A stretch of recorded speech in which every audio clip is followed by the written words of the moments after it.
Olá pessoal, tudo bem com vocês? Muito bom dia, sejam todos muito bem-vindos aqui ao Clube dos Dividendos. Eu sou Bruno Mazzoni. Esse vídeo é o clássico vídeo do clube aqui, que eu comento sobre Itaúsa e utilizo ela, principalmente quando não temos uma atualização do cenário corporativo, um novo resultado divulgado, para falar sobre o cenário macroeconômico. E esse vídeo aqui não vai ser diferente. Ele é sempre postado aos domingos de manhãzinha, junto com o seu café da manhã, com o seu cafezão. Então, ótimo café para todos que me escutam e que me assistem também.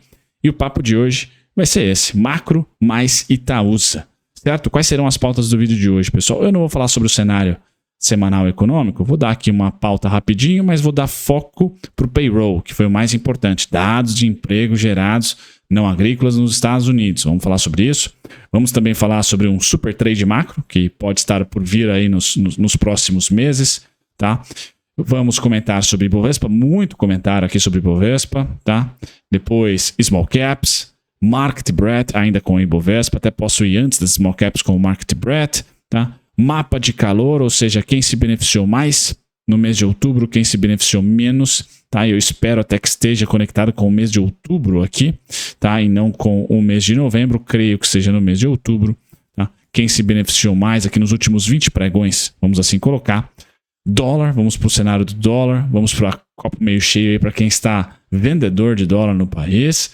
E aí o merchan do domingão, pessoal, é para convidá-los, né? Quem está pensando em abrir conta em um novo escritório para 2024, considere o nosso escritório oficial aqui do Clube dos Dividendos, cujo qual eu faço parte, está localizado aqui no interior de São Paulo, em Jundiaí, tá? E aí terminamos, sem dúvida nenhuma, com Itaúsa. Itaúsa Futebol Clube, a correlação com o Ibovespa e a sua devida análise técnica. Certo, pessoal? Sem mais delongas, então, eu passo pelo disclaimer. Convido a todos a se inscreverem no canal, ativar as notificações. Todo domingão, junto com o seu café aqui, tem vídeo da Itaúsa. Tem também o duelo de dividendos. Então, pule lá na nossa comunidade para votar no próximo duelo de dividendos. Certo? Pessoal, o dado econômico mais importante da semana, o que nós tivemos? Um resumão aqui.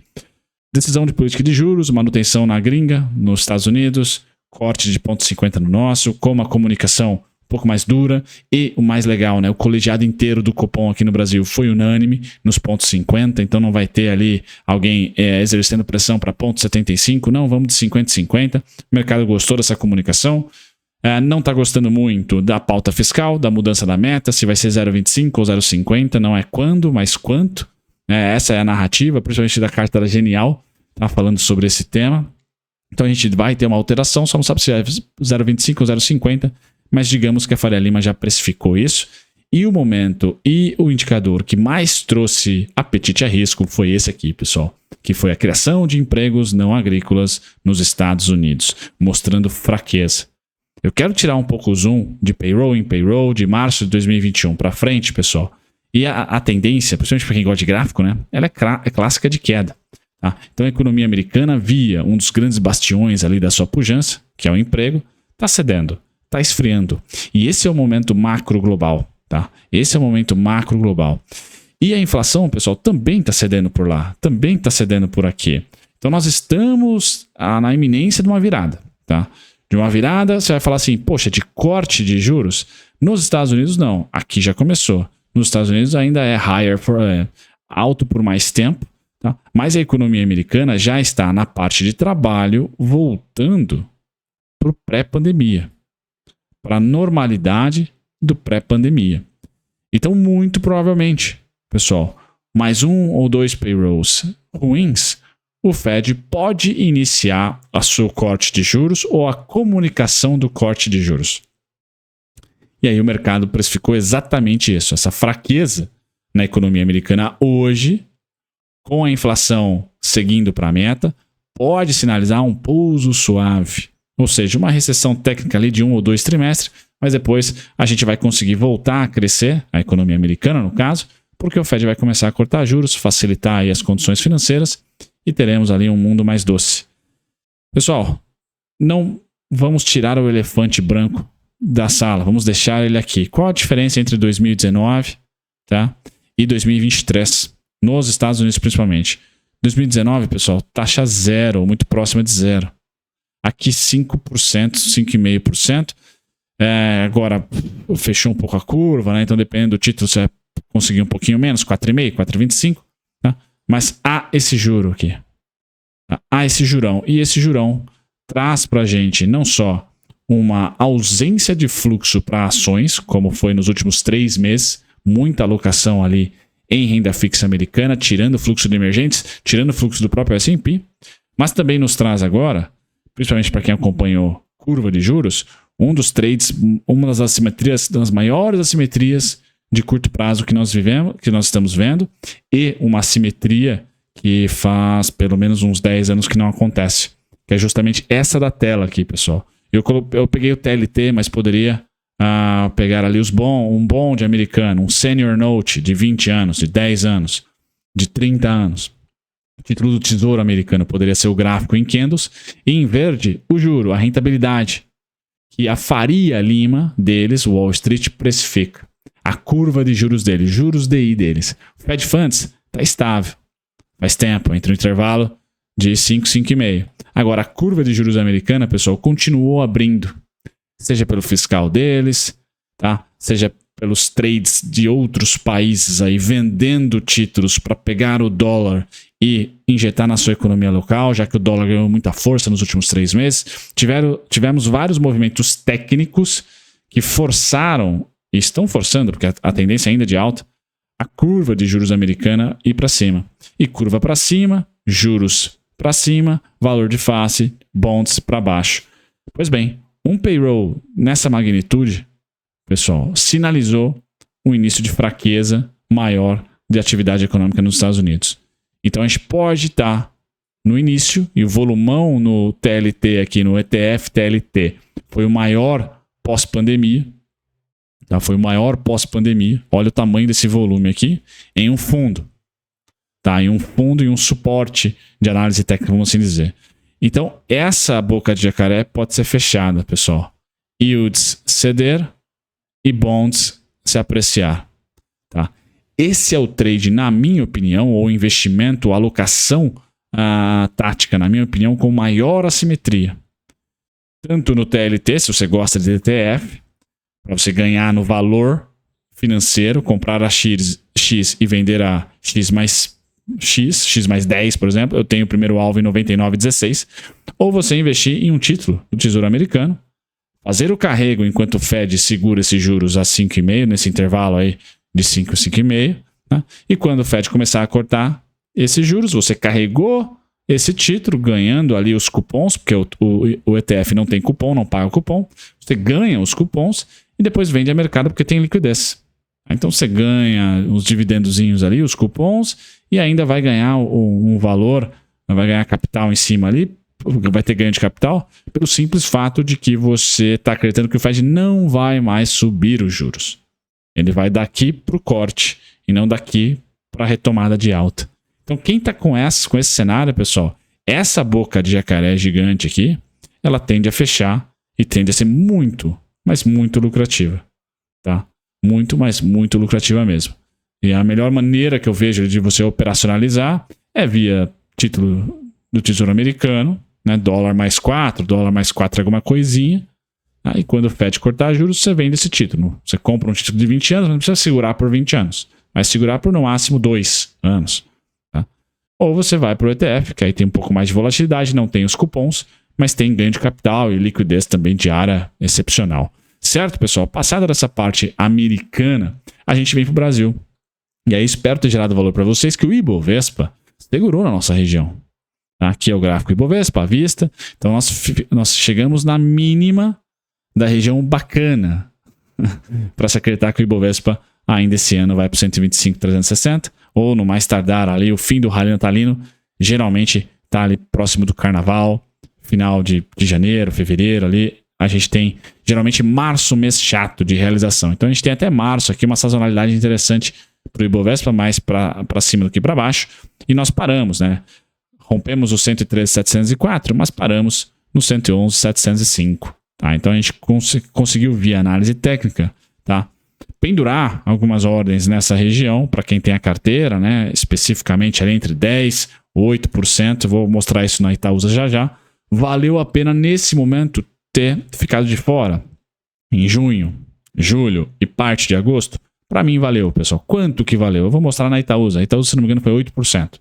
Tá? que valeu a pena, ali, que eu paguei mais barato na Itaúsa ao não aportar em praticamente 3 meses. Tá? E a gente vai falar sobre isso. Quem está com o copo meio cheio, pessoal, estamos aqui no Brasil, então, no fim do ciclo monetário. O último ciclo monetário durou ali em depreciação de preços algo em torno de 2 anos. É isso que nós estamos vivendo nesse momento, 2 anos e meio, tá? 2021 para frente, lá foi 2014 para frente, até chegarmos a 14,25. E nós podemos estar na iminência, tá? Desse ano, ou ano que vem, ou já no próximo trimestre, do Ibovespa fazer a sua primeira pernada de tendência, que seria essa aqui. Tá? Legal, pessoal? Quem está com esse cenário, tá? Com esse cenário onde o problema do mundo é o ciclo monetário e não será o ciclo econômico, não teremos recessão, quebradeira, Grécia, etc., como foi lá em 2011, 12, Primavera Árabe, problemas por aqui. Quem não está colocando recessão como um pepino para ano ou para semestre, sim para um trimestre ou para 2 trimestres no máximo, né, ou para um semestre no máximo, beleza, faz todo sentido. Você já está apostando aqui em expansão de preços. Tá? Eu tenho ainda um primeiro entrave no 125,360 do Ibovespa. Tá legal? Quem acredita em ciclo econômico, pessoal, que a gente vai sair daqui para uma recessão, bancos regionais americanos já estão mal das pernas, temos notícias esse final de semana, que coloca um pouquinho de água no chope, tá? De todo o pró-risco que foi sexta-feira. Quem acredita em ciclo econômico, pessoal, não tem o porquê aumentar a bolsa nesse momento. Estaria mais de olho ali em dívida pública, em títulos, ouro, né? Empresas ali que vão estar mais em setores defensivos, como é o setor financeiro, como é a Itaúsa, e não necessariamente, tá, olhando ali para empresas de crescimento, tá? Porque você não acredita que o próximo ciclo é o reaquecimento, é o soft landing. Você acredita que o próximo ciclo é recessão por mais tempo, tá? Recessão por mais tempo. Eu acho que o mercado todo precifica algum tipo de recessão, mas curta e leve é o que estão precificando hoje. Tá? Um soft landing. Se você está achando que vamos durar ali pelo menos um aninho, 6 meses, tá? A gente deve estacionar essa alta logo, no máximo ali no 125,360, para depois voltarmos aí para o 108, para o 111, para o 113 novamente. E aí, nesse cenário, não vale a pena você estar apostando mais em ações e menos em renda fixa. Vale a pena você estar no oposto ali, tá? Em ativos defensivos, o Bitcoin, o ouro. Legal? Como sendo grandes alocações para vocês. Fazia tempo que nós não tínhamos um Ibovespa, commodities e bancos em suporte técnico, tá? Descontados no valuation em suporte técnico, tá? E as small caps também em suporte técnico. Então, pessoal, realmente novembro tá com uma carinha aí que Rally natalino começou, tá? Tecnicamente, há espaço para o Trig 11 subir até os 39,90. Tecnicamente, há espaço para o Ibovespa subir até os 125,360. Beleza, pessoal? Há tecnicamente esse espaço e as narrativas que podem estar circulando é China está aberta, China vai bater meta, Estados Unidos é soft landing e Brasil está bem na fita no quesito econômico, né? Está com dado de desemprego estável, vagas abertas relativamente bem, surpreendendo para cima, tá? Vamos ver se a gente tem um rebote do PIB positivo para esse quarto trimestre. Certo? Quando a gente olha para desconto, pessoal, o Ibovespa ficou descontado aqui por alguns momentos nesse segundo semestre, agora deu uma estilingada. Agora ele perde o desconto, ele ganha neutralidade. 125 ali seria alvo, está fechando muito próximo de 120. Tá? O desconto foi em 111, o desconto foi em 113,700 e 111,700. Então já distanciou e o Market Breadth sinaliza isso para a gente. Então, quando ele estiver no vermelho, pessoal, eu vou olhar com muito carinho como é que está a China, como é que está a commodities, como é que está os Estados Unidos, para saber se por fim, em 2024 ou mesmo 2023, o Market Breadth perde para mim o interesse da zona vermelha. Ele só vai ganhar o interesse da zona verde quando nós entrarmos, e se entrarmos em tendência de alta, um 2016, por exemplo, no Ibovespa, né, essa tendência aqui de baixo. Se a gente entrar nessa tendência aqui, pessoal, eu vou olhar no Market Breadth só para a base inferior. para comprar bem, vender não faz sentido. O vermelho vai perder o sentido, porque nós estaremos em tendência. E aí eu troco para médias, eu utilizo mais médias do que o Market Breadth, do que um IFR, por exemplo. Quem mandou bala, pessoal, em novembrão, em outubro, da massa, Petrobras, Vivo, TIM, quem mais eu dou destaque aqui para vocês? CVC é o maior destaque, né? 33% de alta.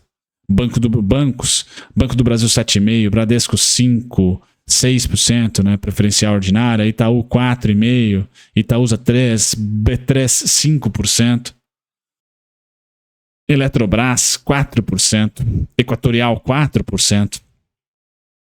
Quando nós vamos aqui para as maiores quedas, Suzano, queda do dólar recente, VEG, pós-resultado, mas principalmente não pelo resultado, na minha opinião, mas pelo investimento feito. O mercado vai penalizar um pouquinho a VEG, vai lateralizar um pouquinho a VEG. Pets, 10% de queda. Ipera, 10% de queda. Magalu, 20% de queda. Bia, né? Casas Bahia, 10% de queda. E um setor que está se beneficiando muito da nossa produção de petróleo, tá? São as distribuidoras, o GPA e Vibra, subindo o GPA 16%, Vibra 10%. Certo? Lojas Renner, para mim, chegou em fundo. Tá interessante. Açaí também subiu. Então, mais um destaque meu, né, que eu tô com a alocação, inclusive, JBS, 14% e subindo. Então, a bolsa, de certa maneira, pessoal, em novembro, ela abre com o TRIG 11 em região de desconto e o Ibovespa em região de desconto, né? Isso não acontece sempre. Então, nós temos aí, de certa maneira, curva de juros facilitando a vida para as small caps, Selic continuando a ser cortada e commodities aquecida mundo afora. Aquecidas. Tá? Petróleo e minério de ferro estão aquecidos em relação a agosto, a julho. Tá? Isso a gente não via há um bom tempo. Essa correlação tão bacana entre todos os ativos que nos interessam quando o assunto é Ibovespa e small caps, por exemplo, indo tão bem. Tá? Então o doméstico brasileiro está indo bacana e o externo aliviou. Se continuarmos aí com dados fracos americanos, ou pelo menos não muito fortes, é o essencial. Uma desaceleração ainda, não por muito tempo. Mostrei no gráfico do payroll que eu acho que logo a gente deve ter uma estabilização aqui da economia americana. Se possível, quando estabilizar essas vagas de emprego, o payroll, a gente pode utilizar o PMI, etc. A gente tem que olhar para a inflação e ela está calminha. E aí teremos aí o Fed cortando juros ou em algum momento sinalizando um corte de juros mais próximo. Tá? Isso vai ser muito interessante. Até lá, renda fixa americana deve render muita grana.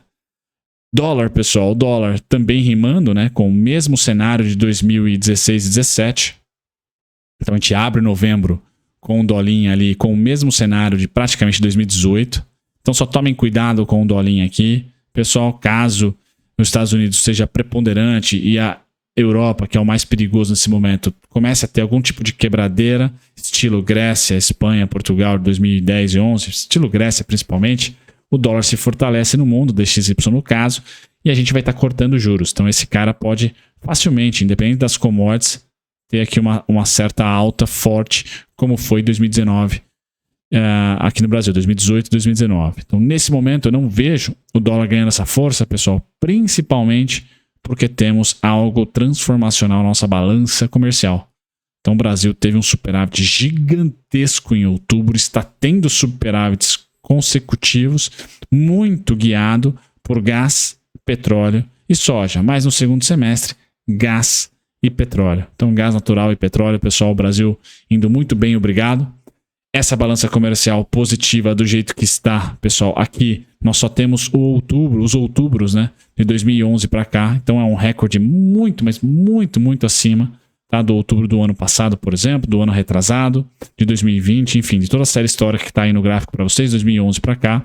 E essa balança, de certa maneira, vem consistentemente surpreendendo positivamente, né, com superávit, principalmente pela indústria e produção de petróleo. Por isso que eu comentei aqui que as distribuidoras estão voando, porque agora elas têm cada vez mais oferta de petróleo e elas conseguem negociar aí bem as suas margens. Também não comentei da Gol e da Azul, né? A Gol subiu 43%, tá certo isso?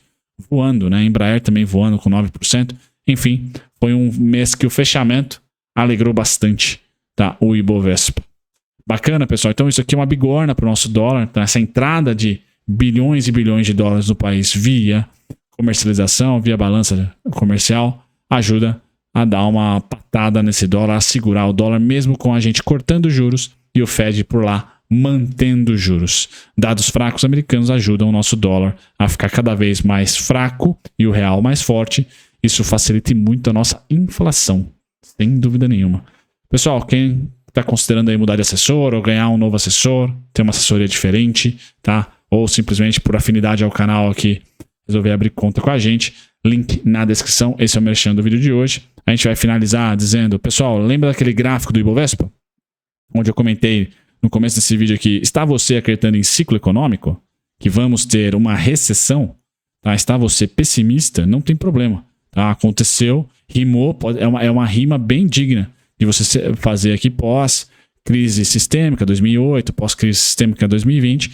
Nós temos aí uma recessãozinha um pouquinho mais longeva do que o mercado está precificando hoje. Se você está com esse cenário, o que eu faço?